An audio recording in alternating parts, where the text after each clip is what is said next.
السلام عليكم ورحمة الله وبركاته. بسم الله الرحمن الرحيم. الحمد لله رب العالمين، والصلاة والسلام على أشرف الأنبياء والمرسلين نبينا محمد وعلى آله وصحبه أجمعين. أما بعد. Nous sommes toujours dans notre série des maladies du cœur. Aujourd'hui, bi'idhnillah subhanahu wa ta'ala, notre sujet est al-ghafla, l'insouciance. L'insouciance est également parmi les maladies qui peuvent toucher le cœur. Et l'insouciance est la pire des choses qui puissent toucher l'être humain. Car cet acte qui est l'insouciance pousse le serviteur, pousse l'être humain à vivre en oubliant la mission pour laquelle Allah subhanahu wa ta'ala l'a créé. Et il oublie son créateur. L'insouciance te coupe d'Allah subhanahu wa ta'ala et de la vie éternelle. La plupart des gens sont touchés par ce vice et par ce caractère. Ali ibn Abi Talib radiyallahu anhu disait: An-nasu fi ghafla fa idha matu intabahu. Les gens sont dans une insouciance et lorsqu'ils meurent, ils se réveillent. L'insouciance est une maladie grave. Lorsqu'elle domine quelqu'un, elle le conduit vers la perte de dunya, de la vie d'ici-bas, mais également de l'akhirah, de la vie de l'au-delà. Allah Jalla wa Ala a dit dans Surat Al-Hashr: وَلَا تَكُونُوا كَالَّذِينَ نَسُوا اللَّهَ فَأَنْسَاهُمْ أَنفُسَهُمْ. Et ne soyez pas comme ceux qui ont oublié Allah, et Allah leur a fait alors oublier leur propre personne. Allah subhanahu wa ta'ala a blâmé certaines personnes à cause de leur insouciance. Il dit dans Surat Al-Rum, verset 7: ils connaissent un aspect de la vie présente, tandis qu'ils sont inattentifs à l'au-delà. Allah subhanahu wa ta'ala a également dit dans Surat Maryam, verset 39: et avertis-les du jour du regret, quand tout sera réglé, alors qu'ils sont dans ce monde inattentifs et qu'ils ne croient pas. D'ailleurs, le prophète sallallahu alayhi wa sallam, après avoir cité à ses compagnons que la mort allait être égorgée le jour de la rétribution, il a récité ce verset. Comme cela fut rapporté par l'imam al-Bukhari et Muslim, d'après Abu Sa'id al-Khudri radiyallahu anhu, le prophète sallallahu alayhi wa sallam a dit: le jour de la résurrection, la mort sera amenée comme un bélier de couleur noire et blanchâtre. Alors un crieur va appeler: ô gens du paradis. Alors ils vont regarder et il leur sera dit: reconnaissez-vous cela? Ils vont répondre: oui, c'est la mort, car ils l'ont déjà vu. Puis le crieur va appeler: ô les gens de l'enfer. Alors ils vont regarder et il leur sera dit: reconnaissez-vous cela? Ils vont répondre: oui, c'est la mort, car ils l'ont déjà vu. C'est alors qu'elle sera égorgée. Puis il sera dit: ô les gens du paradis, c'est maintenant l'éternité, il n'y a plus de mort. Ô les gens de l'enfer, c'est maintenant l'éternité et il n'y a plus de mort. Puis le prophète sallallahu alayhi wa sallam a récité ce verset: et avertis-les du jour du regret, lorsque tout sera réglé, alors qu'ils sont inattentifs et ne croient pas. L'insouciance, mes frères et sœurs, se divise en deux sortes. Premièrement, il y a une insouciance qui est louable. Il y a une insouciance qui est louable, mahmoud. Cette insouciance, c'est le fait d'être insouciant des péchés et des actes détestées par Allah subhanahu wa ta'ala. Et c'est ainsi qu'Allah subhanahu wa ta'ala décrit les femmes qui sont chastes dans le Coran en disant Ghafilat. Il dit dans Surat An-Nur verset 23, ceux qui lancent des accusations contre des femmes vertueuses, après il a dit Ghafilat, c'est-à-dire qui ne pensent même pas à commettre la turpitude. Et croyantes sont maudits ici-bas comme dans l'au-delà, et ils auront un énorme châtiment. Donc vous voyez, c'est que le terme Ghafilat, le Ghafla, qui veut dire insouciant, a été cité correctement. Il est louable dans ce sens-là. Et il y a l'insouciance blâmée, réprimandée. Et c'est celle qui concerne l'insouciance des ordres d'Allah subhanahu wa ta'ala et de son obéissance ou de son évocation, ou être insouciant du jour dernier et du jugement. Et cette insouciance, al-ghafla, al-mazmouma, l'insouciance blâmée, réprimandée, elle est en trois catégories. Premièrement, il y a l'insouciance passagère. Et cette insouciance peut atteindre les serviteurs pieux. Mais ils se repentent très vite de cela. N'importe qui est touché par cette insouciance, même les gens pieux, même les gens droits. Allah subhanahu wa ta'ala dit à ce sujet dans Surat Al-A'raf, verset 201, ceux qui pratiquent la piété lorsqu'une suggestion du diable les touche se rappellent du châtiment d'Allah et les voilà devenus clairvoyants. Deuxièmement, deuxième rafla, deuxième insouciance, c'est l'insouciance fréquente. Et c'est celle qui atteint les pécheurs parmi les musulmans. Ce sont des gens qui sont insouciants régulièrement, qui tombent dans les péchés, et également cette insouciance les pousse à délaisser les ordres d'Allah subhanahu wa ta'ala. Et cela, il faut toujours leur faire le rappel. Il faut toujours les conseiller, les orienter pour suivre le droit chemin. Puis, il y a une troisième insouciance qui est, wal'iyadu billah, l'insouciance complète. Et c'est l'insouciance dans laquelle vivent les mécréants, les kuffars. Et ils sont totalement insouciants d'Allah subhanahu wa ta'ala et de la demeure finale. Et cela, il faut les appeler à l'islam afin de les faire sortir de cette insouciance. Une fois qu'on a su les catégories de l'insouciance, nous, c'est laquelle dont on va parler, et bien sûr, c'est l'insouciance qui est blâmée. Cette insouciance qui est blâmée, elle a des causes. Et il convient aux musulmans qui souhaitent toujours rester éveillés, qui souhaitent toujours avoir un cœur vivant. Lorsqu'il entend le rappel, il se rappelle. Lorsque on lui adresse un conseil, il l'accepte. Lorsqu'il est appelé vers le bien, il se soumet. Lorsque on l'interdit d'un mal, également, il répond. Ça, c'est les preuves ou les signes d'un cœur qui est vivant. Il y en a, ils ont des cœurs qui sont vivants. Malgré il est dans le péché, ou malgré il est dans l'erreur, dès que quelqu'un le conseille, il se rappelle vite et il se remet en question. Cette insouciance a des causes. Comment est-ce que les gens sont tombés dans cette rafle-là, qui les a menés vers cet égarement et ce délaissement de l'adoration et des choses importantes de la vie? Les savants citent quelques causes. Premièrement, le fait de se consacrer ou de s'employer à obtenir le repos du corps. Beaucoup de gens consacrent la plupart de leur temps à acquérir le repos et le luxe dans leur vie.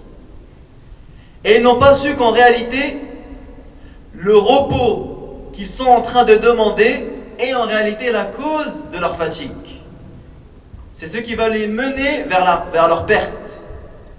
Car le réel repos, en réalité, se trouve dans le fait de fatiguer son ego pour acquérir la foi et les bons comportements.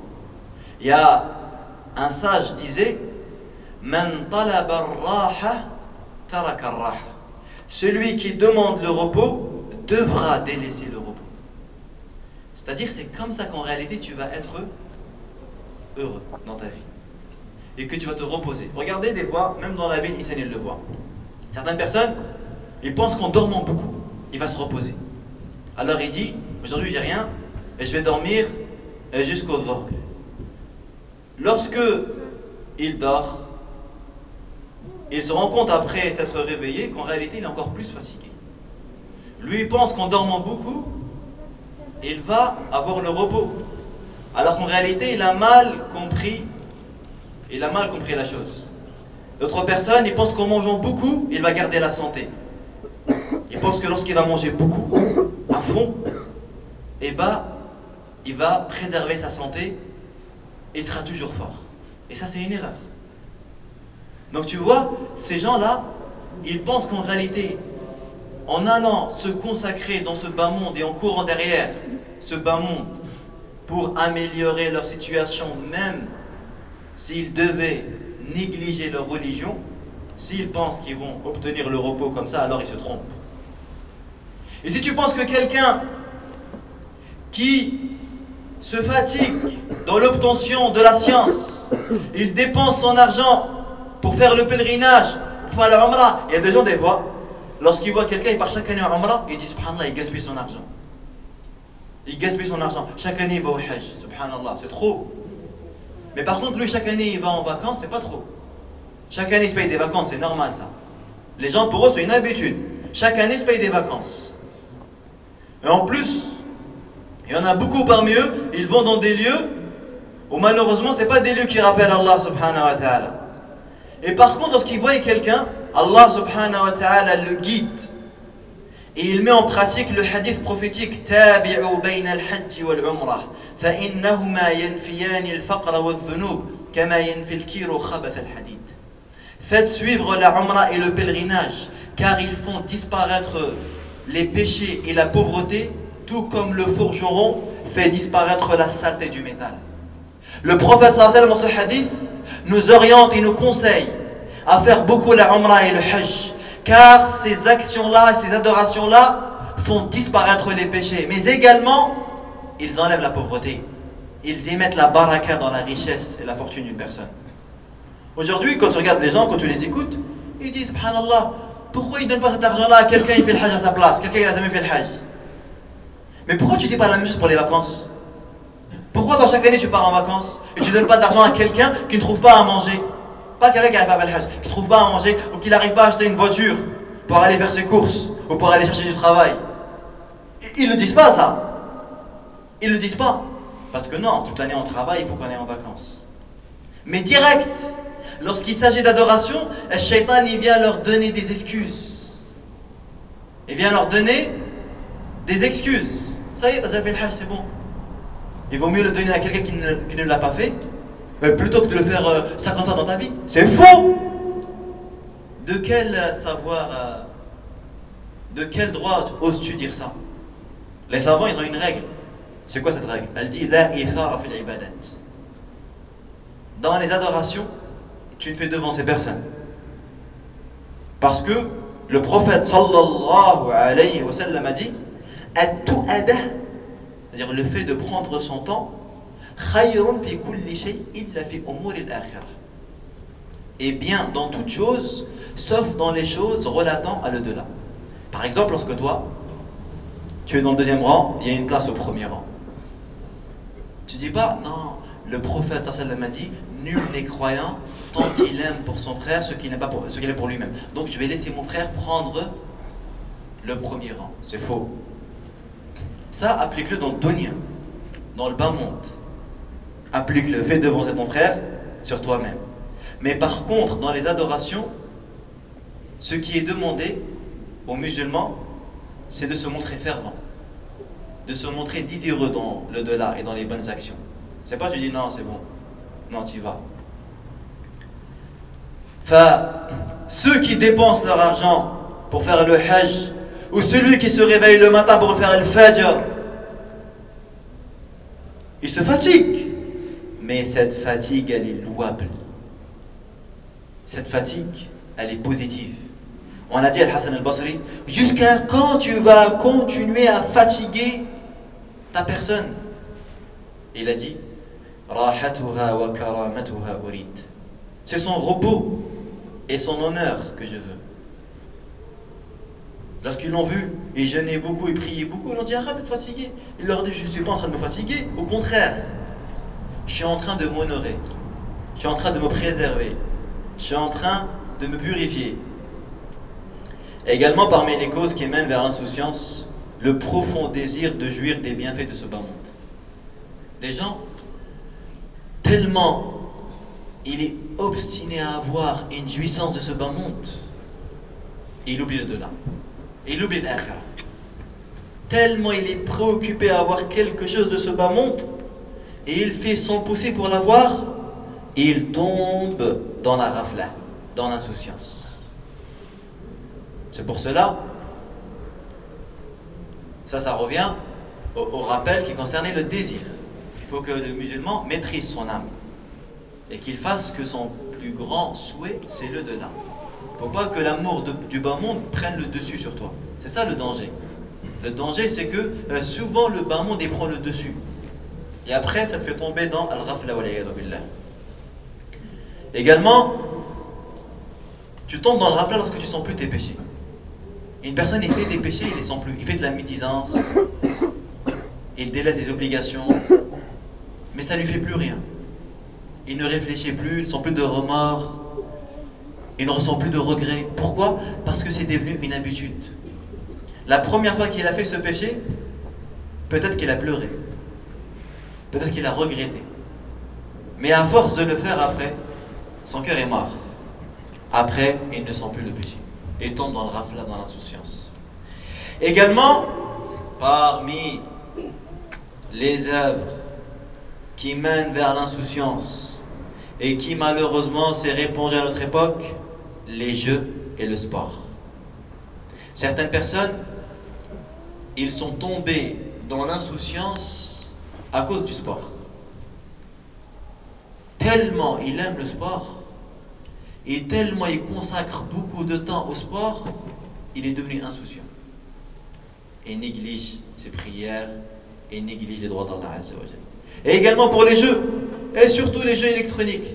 Des fois, tu as des jeunes, ils passent au moins 5 heures, 6 heures devant la PlayStation par jour.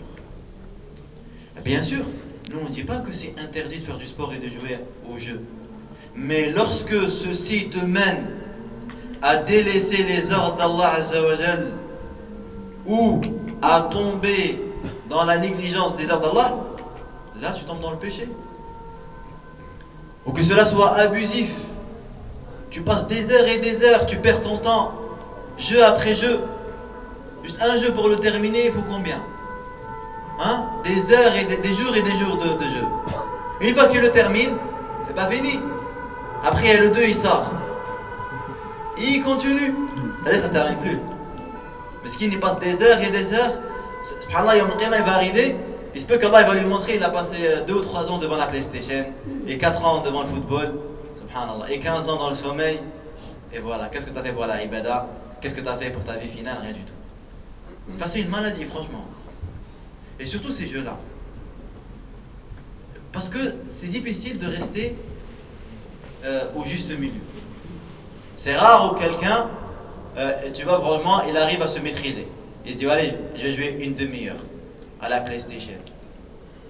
4 heures, ça passe et il n'a pas senti. Déjà 4 heures. Ou il se dit, je vais passer une demi-heure devant Internet.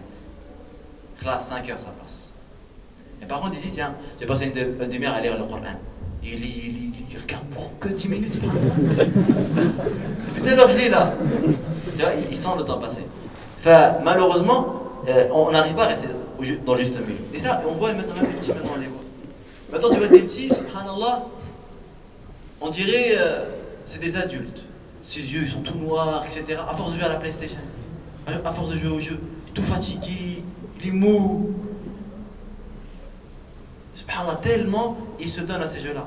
Et malheureusement, souvent, ces jeux, ils donnent des idées aux enfants.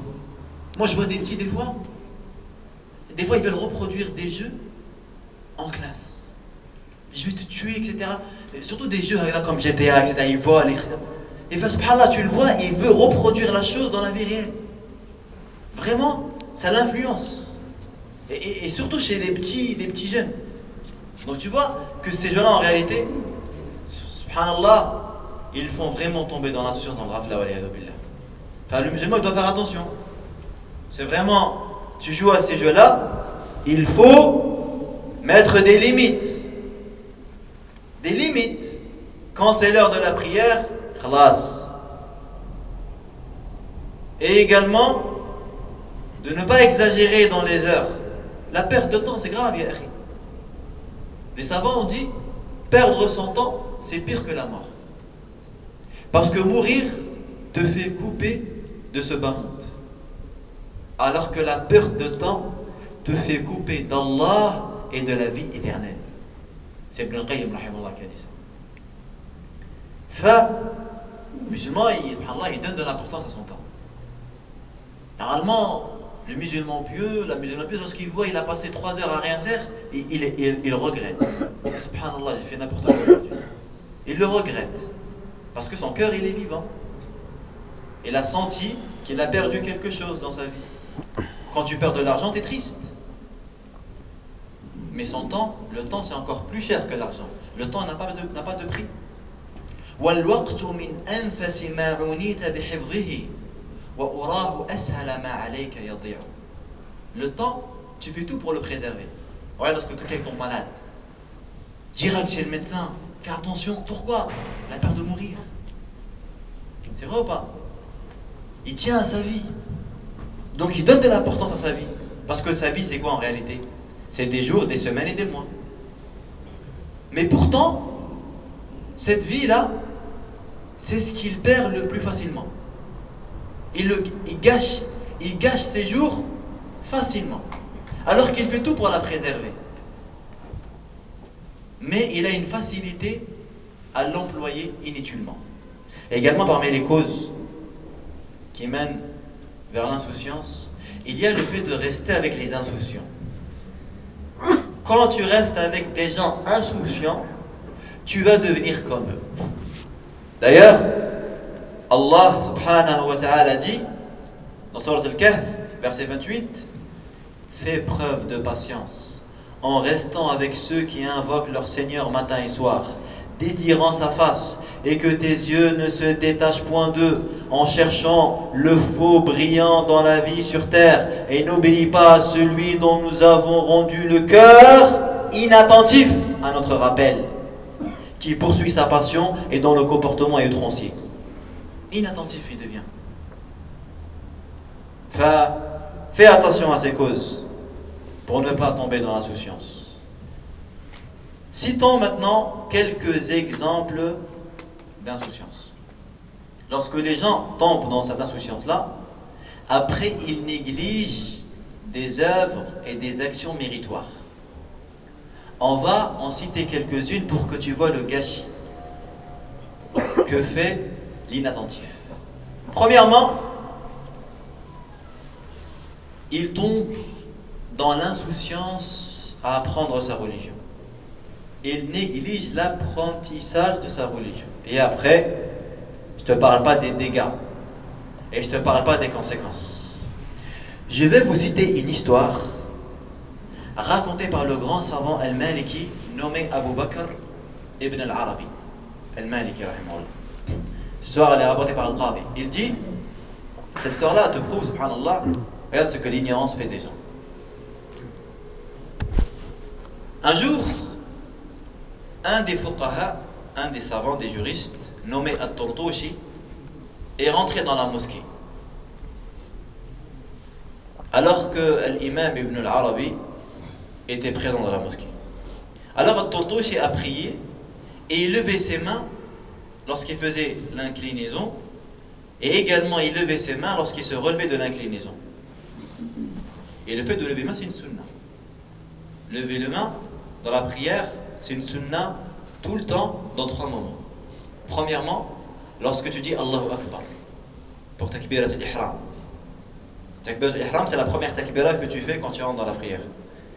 Elle est considérée comme un pilier. D'accord? pourquoi on appelle takbirat al-ihram? Parce qu'elle te rend haram des choses à la base et te sont autorisées. Comme le fait de manger, de boire, de parler. À partir où tu fais takbirat al-ihram, Allahu Akbar, ça y est, tu es rentré en prière. La sunna, c'est de lever tes mains, soit à la hauteur des épaules, ou soit à la hauteur des oreilles. Deuxièmement, c'est sunna de lever ses mains pendant le ruku'. Quand tu fais takbir pour le ruku', Allahu Akbar. Et par contre, le takbir pour le ruku', c'est pas un pilier, mais c'est une obligation. Et c'est quoi la différence entre le pilier et l'obligation? C'est que lorsque tu délaisses un pilier, ta prière n'est valide que lorsque tu refais le pilier. Par contre, si tu oublies une obligation, alors tu peux la rattraper par deux prosternations de distraction, qu'on appelle sujud de sahw.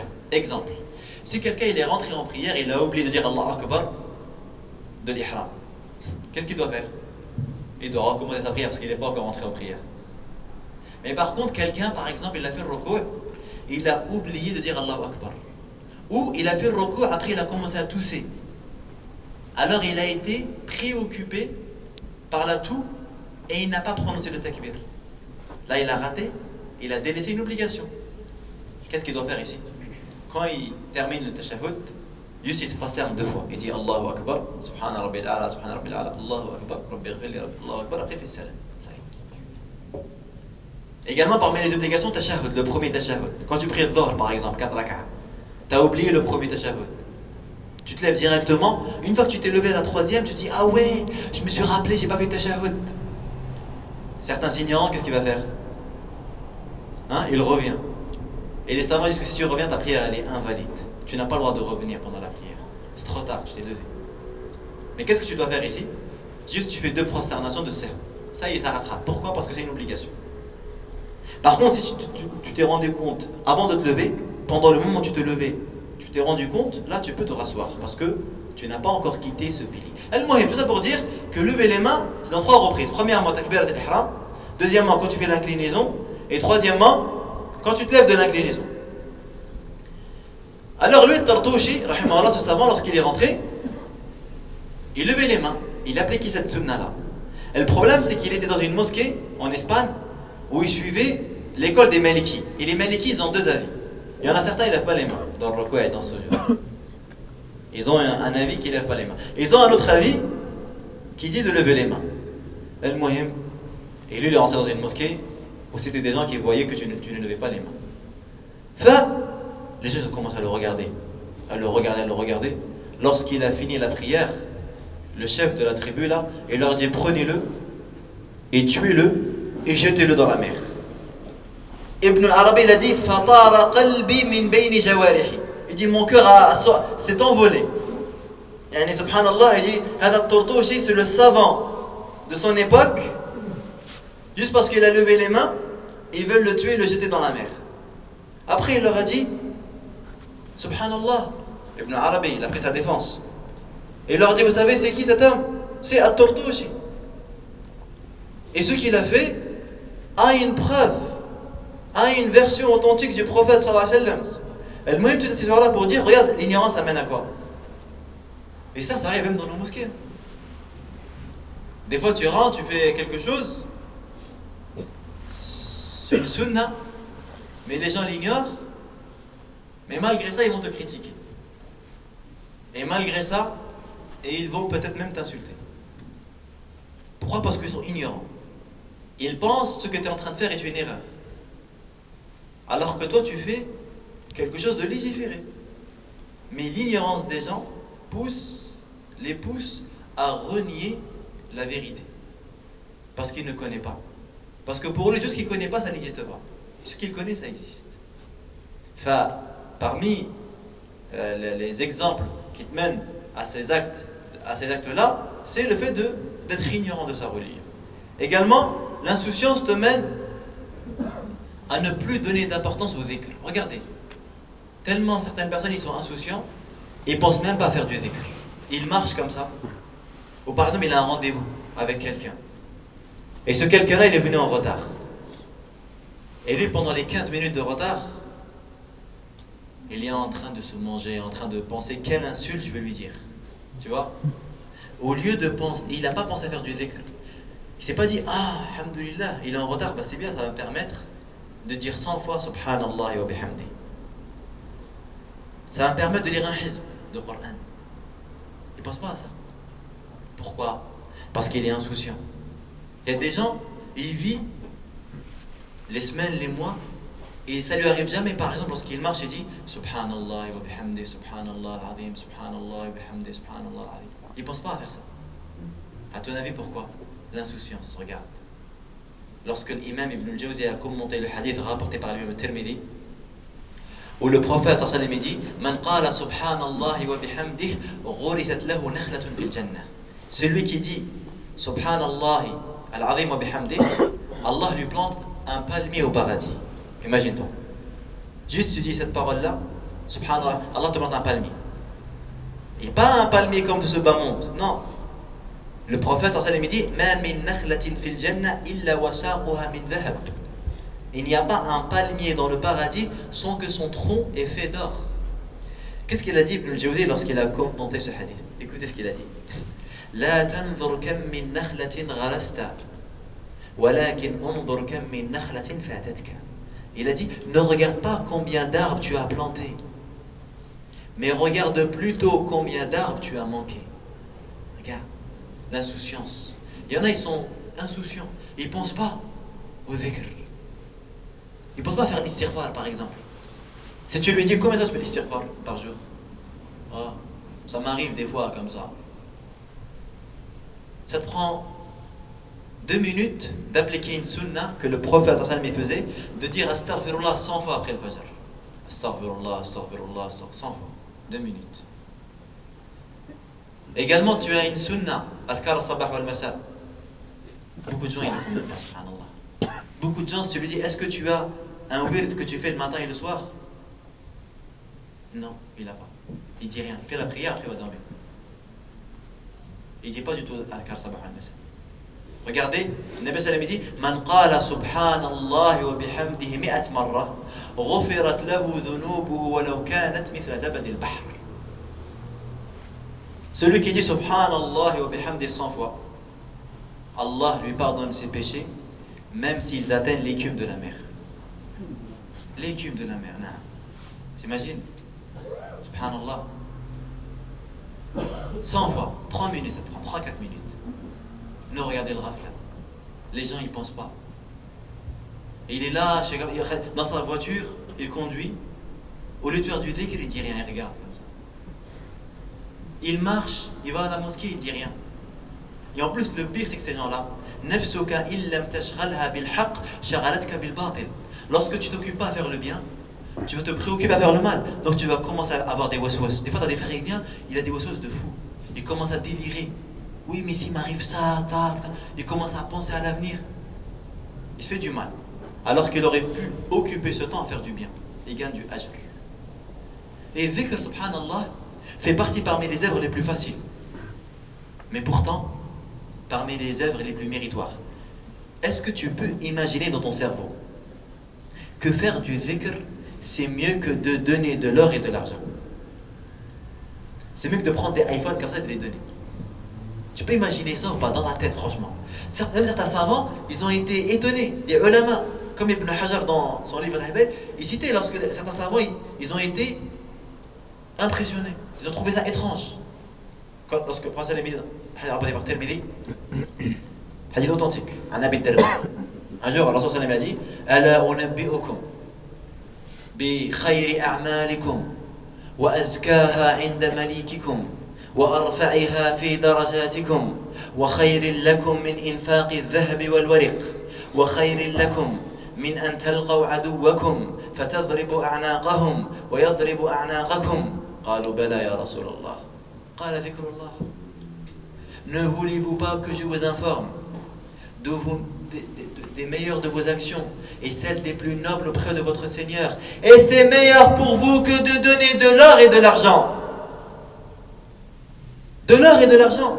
Al-dhikr, c'est mieux que de donner de l'or et de l'argent. Combien de fois tu fais dhikr par jour? Combien de fois? Wallah, il y avait des savants, mes frères, quand ils mangeaient entre 2 cuillères, ils faisaient le dhikr. Quand il mangeait, quand il avait une cuillère comme ça, la deuxième, le temps que sa cuillère elle va dans l'assiette et elle revient, il a déjà dit Subhanallah, walhamdulillah, wa la ilaha illallah, wallahu akbar. Il y a même certains savants, lorsque tu les appelles, tu parles avec eux au téléphone, pendant que tu es en train de poser ta question, tu l'entends en train de murmurer Subhanallah, alhamdulillah, subhanallah. Il t'écoute. Faddal, faddal. Il ne veut pas perdre son temps. Des exemples vivants. Des gens, des cœurs éveillés, mon frère. Son cœur, il est réveillé. Parce que imagine-toi, si nous, quelqu'un il te dit par exemple, si tu dis dans la journée un mot bien précis, je te donne 10 euros. Hein? Tu vas le dire tout? Non, c'est vrai ou pas? S'il te dit vraiment, si tu dis euro, euro, euro, à chaque fois que tu dis euro, tu as 1 euro. Tu vas le dire tout? Non. En plus, je sais pas comment tu vas le faire rentrer dans des phrases comme ça, comme des virgules. Ça va sinon euro? Et sinon, direct, tu vas le faire, c'est vrai? Enfin, là, tu as dû dire que il y avait un pieux prêcheur, il disait, parmi les sahaba, il dit des fois, je rencontre mon frère, je crois que c'était Omar, je m'en rappelle, et quand je rencontre mon frère, je lui dis comment vas-tu? Juste dans le but de l'inciter à dire Alhamdulillah, comme ça j'aurai la même récompense que lui. Il incite son frère à dire Alhamdulillah. Pourquoi? Parce qu'il me dit Alhamdulillah tamla'ul mizan. Écoute ce hadith, rapporté par l'imam Muslim. At-tahuru shatrul iman. La purification, c'est la moitié de la foi. Walhamdulillah tamla'ul mizan. Et Alhamdulillah remplit la balance. L'imam Ibn Rajab, lorsqu'il a expliqué ce hadith, il a rapporté un dit, c'est-à-dire que si Alhamdulillah avait été un corps, alors il remplit la balance de Yom al-Qiyamah. Tu sais la balance elle est comment? Écoute ce hadith rapporté par l'imam al-Hakim. لو أن السماوات والأرض وضعت في كفة لوسعتهن. Si les 7 cieux et les 7 terres avaient été posés sur une balance, alors il suffit à les peser. Tu vois, tous les 7 cieux là, tu vois les terres, c'est immense. Et bien, on pourrait les poser sur la balance.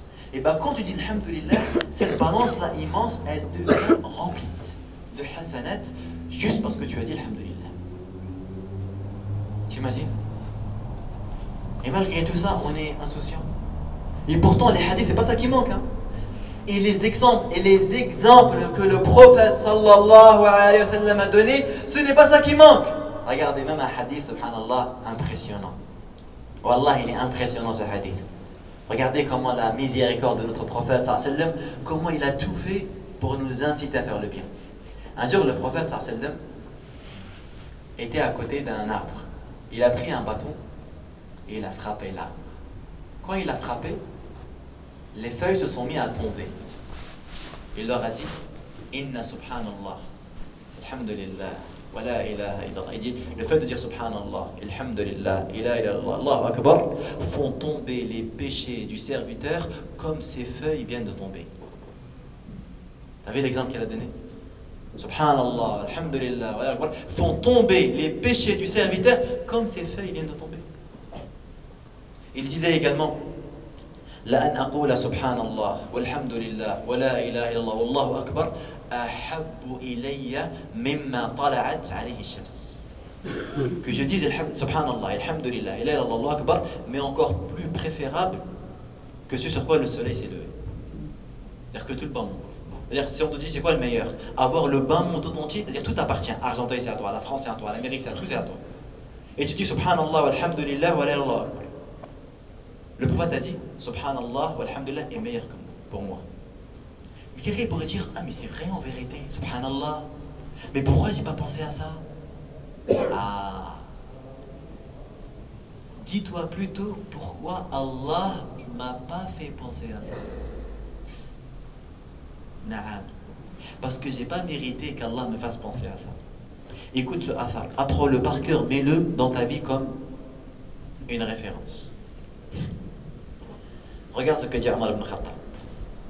Je ne porte pas de savoir si mes invocations me sont exaucées ou pas, mais le souci le plus principal que je porte est est-ce que Allah va m'inspirer la volonté de l'invoquer, car à partir du moment où Allah va m'inspirer la volonté de l'invoquer, je sais pertinemment qu'il va m'exaucer.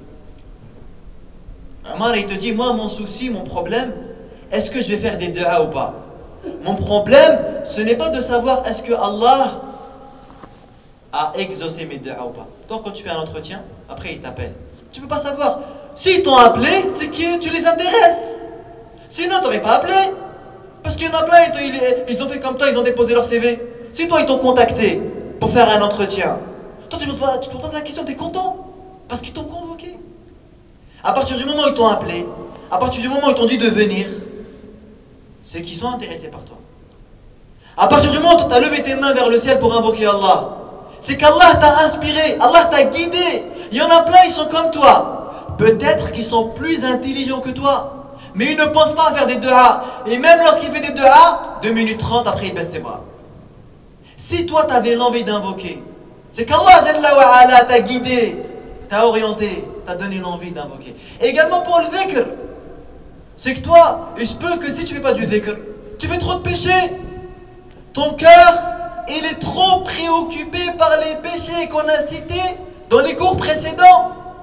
Il est trop préoccupé à regarder les défauts des autres. Regarde qu'est-ce qu'il a fait, regarde qu'est-ce qu'il a fait, regarde qu'est-ce qu'il a fait, regarde qu'est-ce qu'il a fait. Toute la journée, il est en train de surveiller les gens. Regarde lui qu'est-ce qu'il dit, regarde qu'est-ce qu'il a fait. Il ne s'est pas repenti, ah non, etc. Il ne pense pas à ça. Donc il est préoccupé par ça. Et Allah, il t'a pas donné 2 cœurs. Tu as un seul cœur. Tu ne peux pas faire 2 choses en même temps. Tu ne peux pas faire 2 choses en même temps. Donc tu as été privé. Tu as été privé d'un bien immense. Et pourtant, Rasulullah sallallahu alayhi wa sallam a tout fait. Regarde ce hadith dont l'imam al-Bukhari a clôturé son sahih par ce hadith-là. Le dernier hadith cité par l'imam al-Bukhari, c'est lequel?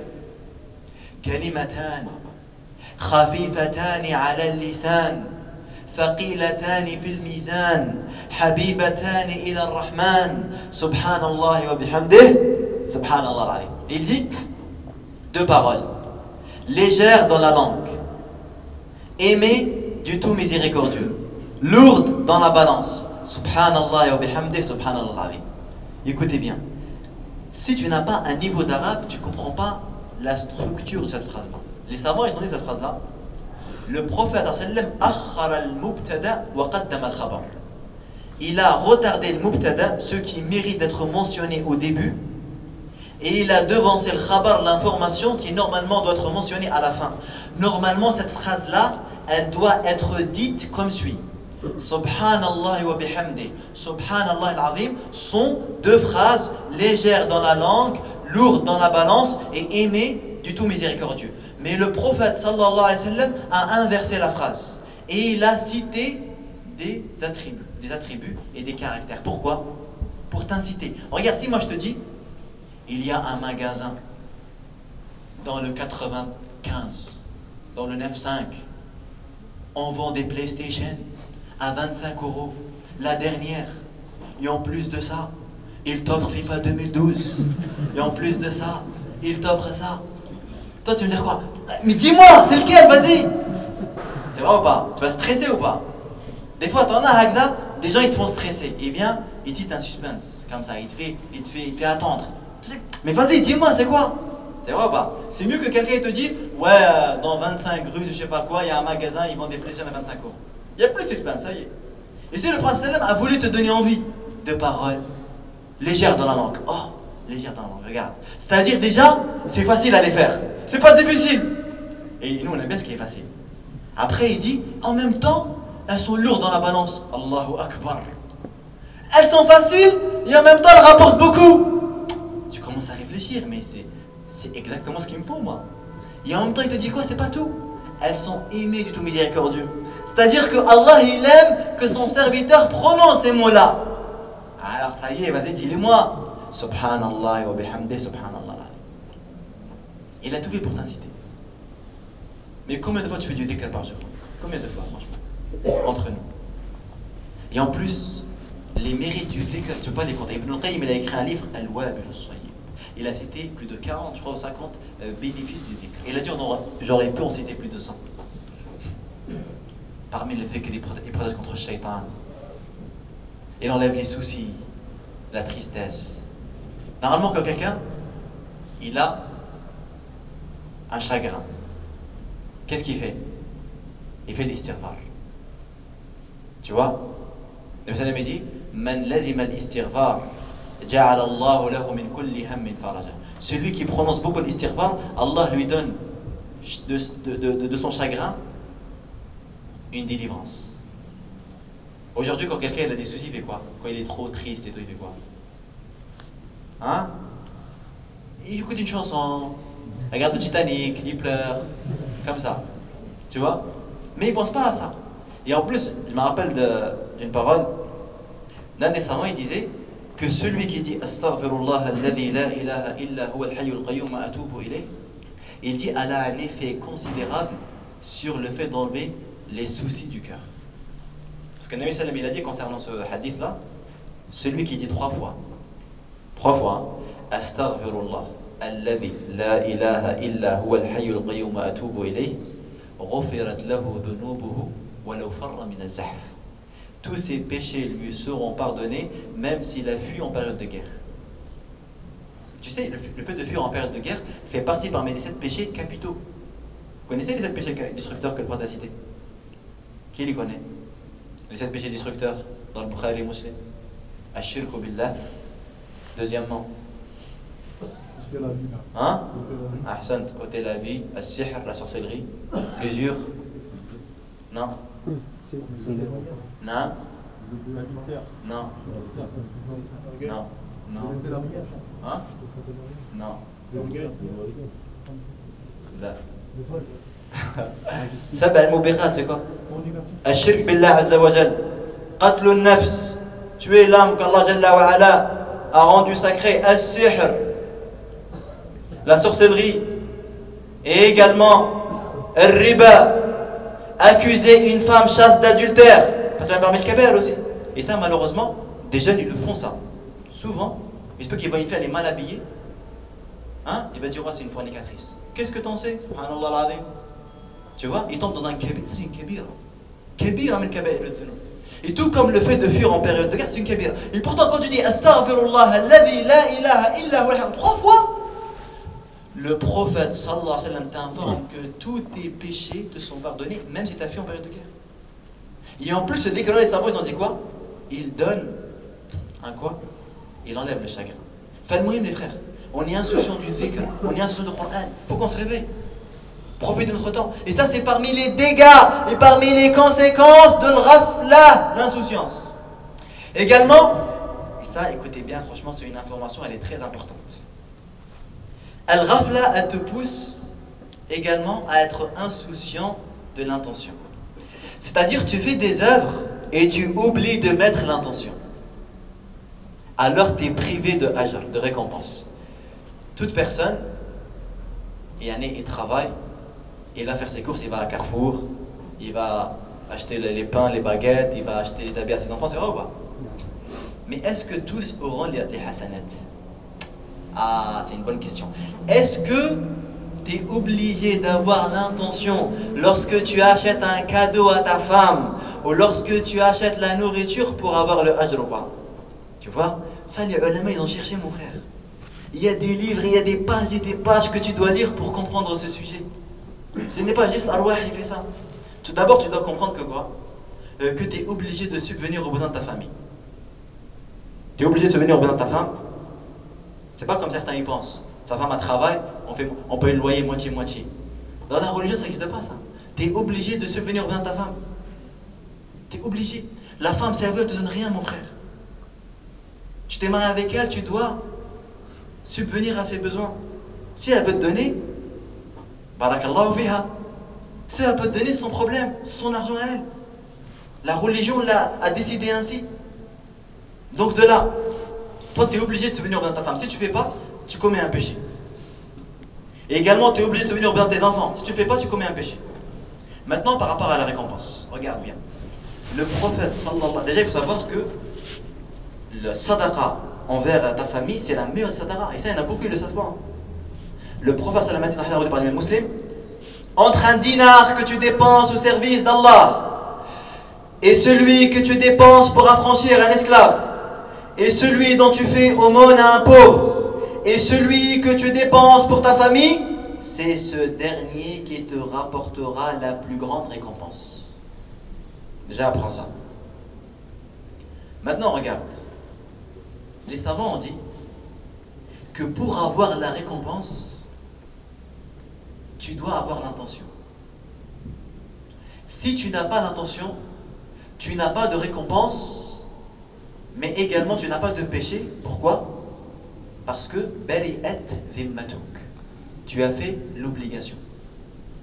Allah ne va pas dire pourquoi tu n'as pas nourri ta femme et tes enfants. Parce que tu l'as fait.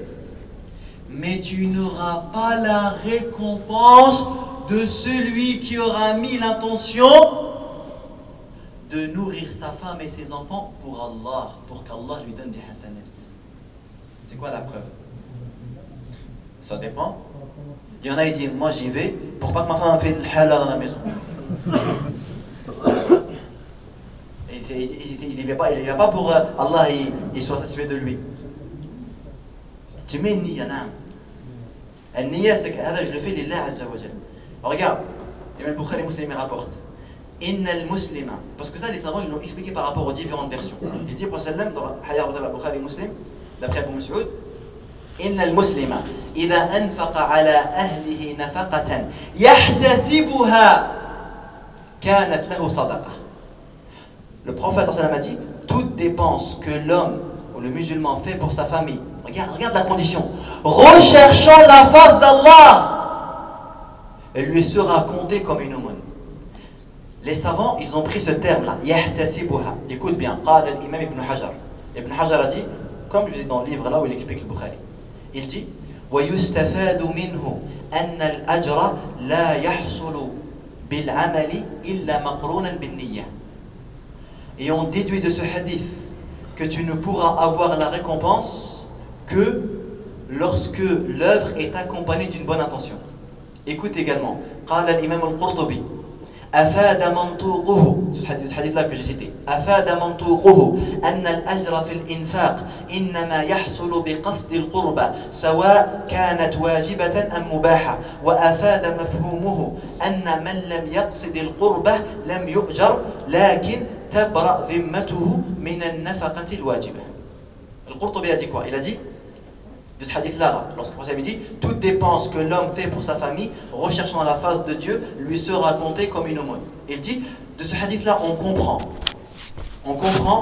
de son sens apparent que la récompense pour dépenser s'acquiert lorsque tu as une bonne intention. Que cette dépense soit obligatoire ou recommandée ou permise. Et le sens du hadith, pas son apparent, son sens, que celui qui n'a pas l'intention n'est pas récompensé. Vous avez compris la différence entre le sens apparent et le sens caché? Vous avez compris ça? Ça, les savants l'utilisent beaucoup. Par exemple, lorsque le prophète sallallahu alayhi wa sallam dit celui à qui Allah lui veut du bien, il lui fait comprendre la religion. C'est quoi le sens apparent du hadith? Répondez-moi. C'est quoi le sens apparent du hadith? Celui à qui Allah lui veut du bien, il lui fait comprendre la religion. C'est quoi son apparent? Ahsan, si tu comprends la religion, Allah t'a voulu du bien. Et c'est quoi son sens caché? Hein? C'est quoi le contraire? Ahsan, t'apprends pas ta religion, c'est un signe qu'Allah ne te veut pas du bien. Tu vois? Ça on appelle ça al-mantuq et al-mafhum. Là c'est pareil. Ils ont dit que le fait que le prophète sallallahu alayhi wa sallam a mentionné yahtasibuha, c'est-à-dire إذا أنفق على أهله نفقة يحتسبها, le fait qu'il dit il attend la récompense, il y a un sens à ce mot-là.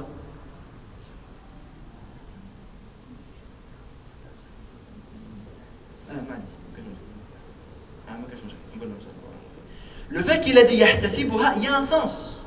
C'est-à-dire que regarde, sinon ce mot-là il n'a pas été cité comme ça. C'est-à-dire il faut avoir l'ajr. Quelqu'un va dire oh mais arrive frère à chaque fois. Et bien c'est ça mon frère, si tu veux avoir l'ajr. Et c'est ça le rafla. Quand tu n'as pas le rafla, crois-moi, un musulman qui n'a pas de rafla, lorsque quelqu'un s'arrête, monsieur s'il vous plaît, vous me montrez où trouve la gare, direct il dit ah je vais gagner l'ajr. Il va gagner l'ajr. Alors il lui dit voilà la gare elle se trouve là-bas. Et son intention c'est de le faire pour Allah azza wa jalla. Tu vois? Mais quelqu'un qui ne pense pas à ça, c'est vrai que pour lui c'est fatigant à chaque fois, il doit avoir l'intention. Mais un musulman normalement il doit toujours avoir l'intention. Tu sais qu'est-ce qu'il disait Mu'adh ibn Jabal? Inni ahtasibu nawmati kama ahtasibu qawmati. J'attends la récompense de mon sommeil, tout comme j'attends la récompense de ma prière. À chaque fois qu'il dormait, pour lui, il attendait la récompense de sa prière. Nous, il se peut que même quand on prie, on ne pense même pas à l'ajr. On prie parce que voilà, il faut prier et puis c'est tout. Mais lui-même, quand il dort, il attend la récompense. Quand il mange, hop, il se dit, je mange pour me fortifier afin d'adorer Allah Azza wa Jalla. Regarde, l'imam Nawawi, qu'est-ce qu'il dit également lorsqu'il explique ce hadith? في هذا الحديث الحث على الإخلاص وإحضار النية في جميع الأعمال الظاهرة والخفية. Dans ce hadith-là, il y a une incitation à la sincérité et le fait d'avoir l'intention dans toutes les œuvres apparentes et cachées. Tu vois? Et Cheikh Al-Khudayr dit وَكَثِيرٌ مِنَ النَّاسِ لَا يَسْتَحْضِرُ شَيْئًا. Il y a beaucoup de gens, ils ne pensent même pas avoir l'intention. Il dit فَهَذَا تَبْرَأُ ذِمَّتُهُ, il n'aura pas de péché. وَيَسْقُطُ عَنْهُ الطَّلَبُ, c'est-à-dire qu'on ne lui demandera pas la mission qu'il devait faire. لكن ترتب الثواب على ذلك شيء آخر. Mais le fait d'avoir la récompense, c'est une autre chose. Avoir la récompense, il faut avoir la niya. Et également, les savants ont dit c'est pareil pour la femme dans sa maison. La femme par exemple qui fait à manger et qui s'occupe de son foyer. Si elle veut avoir, parce que ce qu'elle fait c'est une œuvre immense, grandiose auprès d'Allah. Mais si elle le fait pour Allah Azza wa Jal, alors elle a la récompense. Si par contre elle le fait comme ça, son mari va lui acheter des cadeaux, il va lui dire des belles paroles, il va l'emmener en vacances. Elle n'a pas fait ça pour Allah. Elle a fait ça pour avoir la dunya. Pourquoi voudrais-tu qu'Allah lui réserve des montagnes de hasanat yawm al-qiyamah? Mais par contre, si la femme a fait ça pour Allah Azza wa Jal, elle sait qu'en faisant ça, Allah va la récompenser. Elle se rapproche d'Allah subhanahu wa ta'ala en faisant ça. Alors elle aura un ajr immense. Il faut l'attention. Également, on comprend cela dans le hadith rapporté par Al-Bukhari et Muslim d'après Sa'd ibn Abi Waqqas. Dans un autre hadith où le prophète sallallahu alayhi wa sallam a dit, il lui a dit, il n'y a pas une dépense que tu fais recherchant la face d'Allah sans que tu ne sois rétribué jusqu'à la petite bouchée que tu déposes dans la bouche de ton épouse. Tu vois, an-niyya. Pourquoi à ton avis disent niyyatul mu'min khayrun min amalih? L'intention du croyant c'est meilleur que son œuvre. Et c'est pas pour rien mon frère. C'est pour ça les gens qui ont le rafla, ils pensent pas à ça. Également regarde, parmi les conséquences de le rafla, l'insouciance de faire devancer les meilleures œuvres. Quelqu'un par exemple, il rentre à la mosquée, il y a l'adhan. Qu'est-ce qu'il fait? Il fait 2 rakat. Ah, il a été piégé par le shaitan. Il a été pris par l'insouciance. Car le mieux serait été pour lui de répondre à l'adhan pour ne pas être privé de la récompense de l'adhan. Il répond derrière lui pour avoir l'ajr. Et une fois qu'il termine de répondre, il fait tahiyat al-masjid pour regrouper les 2 bonnes actions. Parce que l'adhan il a un temps. L'adoration de répondre à l'adhan, elle se fait uniquement lorsqu'il y a l'adhan. Une fois que l'adhan se termine, ça y est, tu ne peux plus faire cette adoration là. Mais tahiyat al-masjid, tu as le temps pour la faire, à 10 minutes après. Et toi tu te précipites à faire 2 rak'at, tu ne fais pas tahiyat al-masjid, tu te précipites à faire 2 rak'at, tu ne réponds pas à l'adhan, et après tu t'assois, tu regardes les gens. C'est vrai ou pas? Pourquoi? Tu ne veux pas apprendre ta religion, ya akhi. Les gens ils sont en train de te dépasser, les gens qui ont de la science, ils t'ont laissé à la traîne mon frère. Et toi tu cours comme ça et tu n'arrives pas à les rattraper. À cause de ça. Et regarde encore, parmi les barakas de la science, cette règle-là tu l'appliques tout le temps, sauf pour Jumu'ah. Quand tu viens à Jumu'ah lorsqu'il y a l'adhan, là tu fais 2 rak'at. Pourquoi? Parce que le fait d'écouter le discours est une obligation. Alors que le fait de faire 2 rak'at est une sunnah. Donc t'attends pas l'adhan comme ça, et après dès qu'il vient le khutbah, tu commences à faire 2 rak'at. Tu fais une sunnah, tu délaisses l'obligation. Tu vois? Les gens qui arrivent à faire les meilleurs choix, c'est vraiment des gens bien guidés. Tu vois? Et ça vient avec la baraka du savoir. Lorsque le prophète sallallahu alayhi wa sallam dit que je marche pour que j'aille rendre service à mon frère, ou que je marche dans le besoin de mon frère, afin de lui accomplir, mais plus préférable que de rester à la mosquée en i'tikaf pendant 1 mois. Il y a des gens qui veulent quelqu'un l'appelle, tu peux m'aider à faire un déménagement s'il te plaît? Tu peux m'accompagner à l'aéroport s'il te plaît? Il dit oh non frère, attends là, il y a un dars là. Mais tu peux pas savoir c'est quoi l'ajr le plus. Est-ce que ton frère là il a besoin de toi, il est en galère. Il est en galère. Si tu ne l'accompagnes pas, il rate son avion. Il a payé un billet pour rien. Ton frère il est en galère, il faut qu'il déménage. Il faut qu'il fasse habiter ses enfants et sa famille. C'est quoi que tu lui demandes? Tu vois le truc? Enfin, tes parents ils ont besoin de toi. Et toi tu dis non, j'ai un dars. Non, je vais aller étudier. Je vais aller voyager. Ton père il a besoin de toi. Ta mère elle a besoin de toi. Et toi tu vas aller je sais pas où pour étudier? Tu te délaisses une obligation pour aller faire une sunna? Non, ya akhi. ليس هذا ما هكذا تورد الإبل يا سعد. C'est pas comme ça qu'il faut réagir, ya akhi. Regarde Ibn Mas'ud. Écoutez Ibn Mas'ud, mes frères. Ce affaire-là, il est magnifique, hein. Franchement, c'est un trésor. Et les rapports de l'Imam Tabarani, qu'est-ce qu'il disait Ibn Mas'ud? Ibn Mas'ud, vous savez, c'est quelqu'un, il était maigre. Tellement il était maigre, lorsque le vent essoufflait, il tombait. Il disait quoi? Lui, Ibn Mas'ud, il ne jeûnait pas beaucoup. Il jeûnait pas beaucoup. Pourquoi? Regarde ce qu'il dit. Inni idha sumtu ضعفت عن الصلاة والصلاة أحب إلي من الصيام فإن صام صام ثلاثة من الشهر. Il dit, lorsque moi je jeûne, après ça je deviens faible à la prière.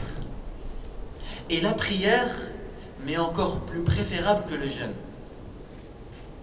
Alors quand il jeûne 3 jours par mois. Parce que pour eux c'est ça le minimum. Il y a des gens, des fois, le jeûne il le connaît qu'une fois l'année, mon frère, que pendant la Ramadan. Dans l'année, je ne jeûne même pas. Des fois, subhanallah, mois de décembre, le Maghreb il est à 17h. Et le Fajr il est à 7h du matin. Tu te lèves le matin, tu prends ton petit déjeuner, avant d'aller à l'école, avant de travailler. Tu rentres à 17h, tu manges, tu as fait le jeûne. Il y en a, ils ne jeûnent même pas, tellement le rafle là, ils sont ailleurs. Des fois, il se peut qu'ils mangent un croissant dans la journée. Tu aurais pu délaisser ce croissant et tu gagnes une récompense d'un jeûne. Une récompense d'un jeûne. Mais le rafla, tu vois, et en plus il fait froid, tranquille, tu sens rien, cool. Et il y en a plein, ils le font pas. T'imagines? 3 jours par mois. Tu jeûnes 3 jours par mois, c'est comme si tu as jeûné toute l'année. Pourquoi? Parce qu'une hasana, elle est multipliée par 10. Tu sais, dans Fath al-Bari que je t'ai dit, là, le livre, là, magnifique, là. Lorsque il a expliqué ce hadith, il a ramené des athar. Quand le Nabi sallallahu alayhi wa sallam dit jeûner 3 jours par mois. Il y en a qui faisaient quoi? Il y en a qui jeûnaient le premier du mois, après jeûnaient le 10, après jeûnaient le 20. Tu sais pourquoi? Parce que quand il jeûnait le premier, c'était comme s'il avait jeûné jusqu'au 10. Pourquoi? Parce que la hasana est multipliée par 10. Dès qu'il arrive au 9e, il a fini les 10. Hop, il jeûne le 10e. Après, il a la récompense multipliée par 10. Donc c'est comme si il avait jeûné jusqu'au 20. Et quand il arrive au 20, hop, le crédit il est fini. Il jeûne pour faire jusqu'au 30. 3 jours par mois. C'est pas facile, franchement. Franchement, est-ce que c'est difficile, mes frères, de jeûner le premier, le 9 et le 19? C'est facile, c'est difficile. Pourquoi on ne le fait pas, les frères? Rafle, on oublie. On est insouciant. On est occupé par la vie, par le bas monde. Et quand la mort elle vient, oh, on va se manger les doigts comme ça. J'aurais pu le faire facilement, ça. Et ça aussi, et ça aussi, et ça aussi. Mais ça ne va rien t'apporter. Le fait de dire ça, ça ne va rien t'apporter. C'est pour ça que le dit ما من ساعة تمر على المؤمن لا يذكر فيها اسم الله إلا كانت حسرة عليه. Il n'y a pas une heure où le musulman n'évoque pas Allah sans qu'il va le regretter. Enfin, tu vois, Ibn Mas'ud, il est intelligent. Il sait qu'en jeûnant, il ne va pas prier bien. Et la prière, c'est plus important que le jeûne. C'est comme tu vois, tu as des gens. Par exemple, ils travaillent la journée. Si en jeûnant tout le temps, il ne va pas travailler. Ben, il ne jeûne pas. Parce que s'il ne travaille pas, c'est un problème. C'est un problème pour lui, pour sa famille. Et il suffit qu'en péché, de délaisser les gens qui te sont à ta charge. Qui sont à ta charge. Tu vois? Enfin, ça, c'est un ilm, azim. Et celui qui a le rafla, celui qui est insouciant, il ne pense pas à ça. Il n'y pense pas, mesquin. Enfin, tu vois que le rafla, en réalité, elle nous fait rater plein de bonnes actions. Elle nous fait rater plein de mérites. On dort et on ne sait même pas. On peut gagner du ajr facilement. Hein? Faire un sourire pour ton frère, et tu penses au hadith. Un sourire devant le visage de ton frère, tu nous montres. Pourquoi le prophète nous a raconté? Pourquoi Allah il a pardonné cette femme là qui a donné à boire à un chien? Pourquoi il l'a pardonné? Parce qu'elle a fait pour Allah. Pourquoi il a pardonné à l'homme qui a enlevé la branche, qui gênait les passants? Pourtant c'est une action simple, mais parce qu'il l'a fait pour Allah, Azza wa Jal. Mais est-ce que nous, on a la niya à chaque fois? Est-ce qu'à chaque fois, on pense à mettre la niya? Des fois, il y en avait des gens, et parmi les pieux prédécesseurs, les gens, ils viennent l'appeler, ils disent, viens, on va prier à Janaza. Il dit, attends, je mets la niya d'abord. C'est-à-dire que c'est pas, je viens parce que tu m'as dit de venir.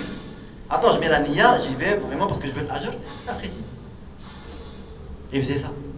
Tellement il se surveillait pour à chaque fois mettre l'intention en espérant qu'Allah Azza wa Jal te donne la récompense. Parce que ta récompense, elle est proportionnelle à quoi? Ton intention. C'est ça qui change. Taïb, comment se guérir de cette maladie? Premièrement par le dhikr. Le dhikr, le dhikr, il enlève la rafle. Hein? L'évocation enlève l'insouciance. Deuxièmement, l'invocation. Invoque Allah Jalla wa Ala. Troisièmement, la prière de la nuit. Écoutez ce hadith. Le prophète a dit Man qama min al-layl bi 10 ayat lam yuktab min al-ghafilin. Celui qui prie la nuit avec 10 versets, il n'est pas écrit parmi les insouciants. C'est-à-dire celui qui prie la nuit avec 10 versets, Allah il ne l'écrit pas parmi les ghafilin. C'est Rasulullah qui l'a dit. Hadith authentique. 10 versets c'est quoi? C'est rien. Quelques minutes, même pas une minute, tu les 10 versets. C'est-à-dire après l'Aïcha, tu fais 2 rak'at, tu les 10 versets, c'est bon. Tu n'es pas écrit par les insouciants. Après il dit وَمَنْ قَامَ بِمِئَةِ آيَةٍ كُتِبَ مِنَ الْقَانِتِينَ. Et celui qui prie avec 100 versets, il est écrit parmi les qanitin, parmi les gens qui prient longtemps. Parmi les causes et les œuvres qui te préservent de l'insouciance, de prier avec 10 versets. C'est pour ça que c'est quelqu'un qui fait chef al-Witr par exemple, tout le temps après l'Aïcha, il est sabbih isma rabbika al-a'la al-kafirun wal-wahid, et il a lu plus de 10 versets. Mais des fois dans un même l'autre il ne le fait pas. Également visiter les cimetières, ça réveille les cœurs. C'est pour ça que Salam a dit akthiru dhikra hadhihi min ladhat. Pensez souvent aux destructeurs des plaisirs. Le fait de penser à la mort, de visiter les cimetières, ça t'enlève, ça te débarrasse de l'insouciance. Et également de méditer sur ce bas monde. Médite sur ce bas monde, il ne vaut rien. Tu médites sur ce bas monde et sur l'état des gens. Également la méditation t'enlève le rafla. Et après, subhanallah, l'insan, il peut avoir des hasanats tout le temps. Quand tu travailles par exemple, t'écris à quelle heure tu vas terminer. Il y en a des fois, il rend celui-là à 15h, il écrit ouais, je termine à 16h. Tu vois, il a pris 1 heure sans droit, il n'a pas travaillé. Le patron, il va le payer pendant 1 heure, il n'a pas travaillé. Mais si quelqu'un dit non, c'est la yajous, je mets 15 heures. Qu'est-ce qu'il a fait là? Il a fait une adoration, une ibada lillah. Quand tu es au travail, quand par exemple des fois, tu peux faire des choses tordues parce que personne ne te voit, et malgré toi tu les fais proprement parce que tu penses à ce que Allah t'a ordonné, parce que tu sais que c'est une amana et que le musulman doit préserver l'amana et que tu fais ton travail correctement, tu es dans une adoration. Quand tu rentres chez toi, tu vois tes enfants, ils sont là, ils sont nuits. Tu te dis, tu penses au hadith, français les midi, que l'œuvre la plus aimée chez Allah, c'est de faire entrer la joie dans le cœur d'un musulman. Tu te dis, tiens, je vais sortir ma femme et mes enfants au parc. Il y en a plein, ils ne font pas ça. Il y en a même, souvent, tu vois, les djihs, il faut les durs. Quand tu regardes la biographie des savants, ils consacraient un jour dans la semaine, ils sortaient leurs femmes et leurs enfants.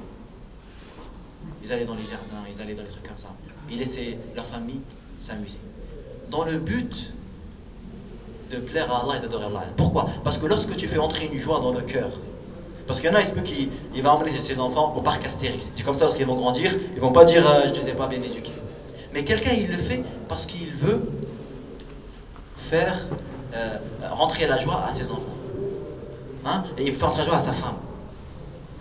Khayrukum khayrukum li ahli.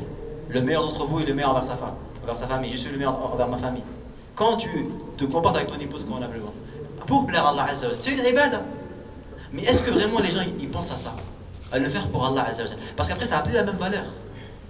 Et également ça n'a plus la même saveur. Quand tu fais quelque chose par routine et quand tu fais quelque chose pour adorer Allah, ce n'est pas pareil. Même si l'œuvre elle est la même, parce que souvent il y a les actions c'est les mêmes, mais ce qui change c'est l'intention. C'est quoi qui change entre quelqu'un qui proclame les bienfaits d'Allah et entre quelqu'un qui se vante et qui s'orgueille? C'est que l'intention. Quelqu'un il dit moi Allah il m'a donné de l'argent, il m'a donné un travail. Il peut le dire, il dit les bienfaits d'Allah, et il peut le dire pour se vanter. Toi tu ne peux pas le savoir, l'action c'est la même, mais ce qui change c'est quoi? Et ce qui change c'est le niyyah. Enfin tout ça, le fait de se débarrasser de l'ghafla te pousse à être assidu à cela. Et wallah, il y a des exemples, il y en a plein. Des exemples vraiment, ce sujet-là, si on veut entrer dans ça, ça se termine même plus. C'est pour ça que ça pousse le musulman à garder contact avec la science, avec les conférences, avec les rappels, pour toujours rester éveillé. Également, juste pour terminer, Inch'Allah, les responsables de la mosquée ils ont besoin de quelques jeunes pour les aider à faire monter les packs d'eau ici dans la salle de prière.